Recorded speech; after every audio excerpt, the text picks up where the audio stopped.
Hi, so welcome to my multimedia analysis.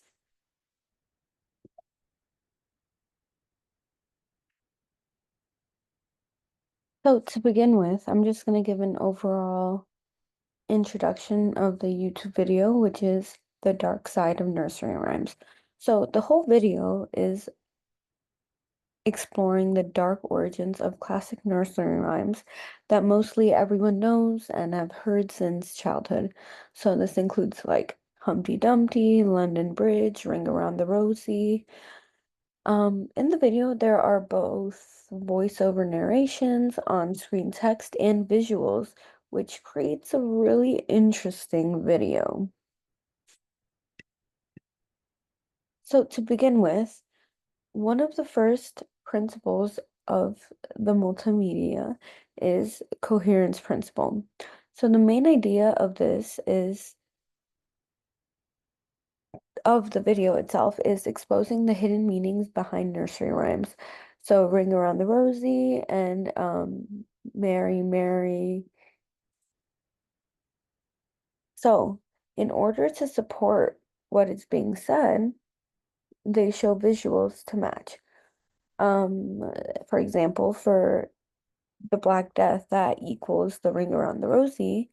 And when you see that, you feel like it's creepy. There's a morbid context and a darker theme.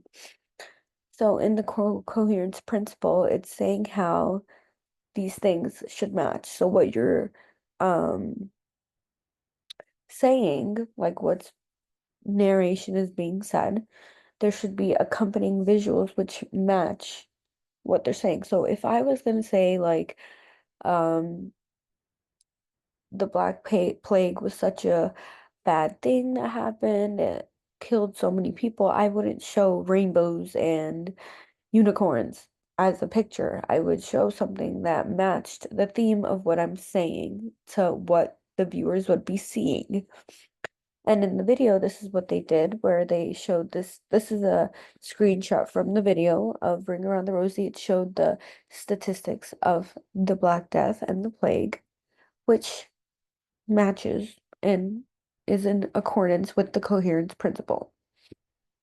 The next one is the redundancy principle. So, what is the redundancy principle?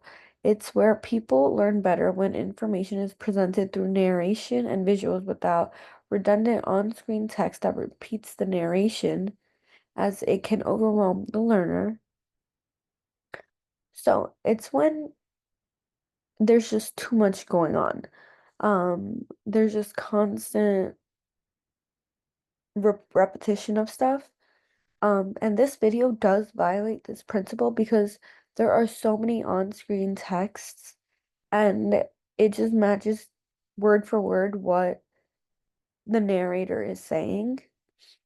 So for every single word that the narrator would say, it's just popping up also on the screen. It's like um when you're told not to put every single thing that you're gonna say on a slide, like you should just put the main things.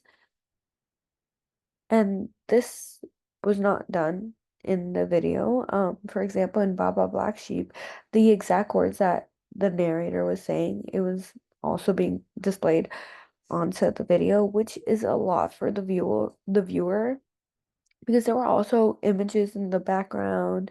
Um, and it's just a lot to process when there's so much going on the screen.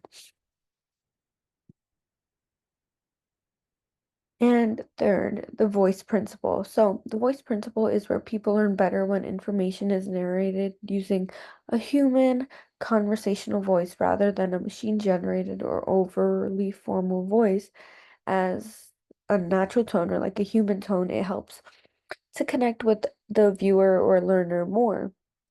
So, even though this video has like a female human voice, you can tell that it's really artificial and it just feels cold and not comfortable.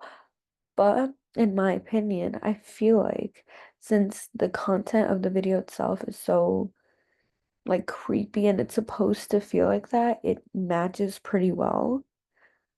Um, but it doesn't mean that this would work for everything because a human voice, someone that a viewer can connect with, is definitely the better one. It's shown that it gives more retention and just more interest from the viewer. So to end things off, the dark nursery rhyme video violates some principles and it has some principles, putting together the video that it is.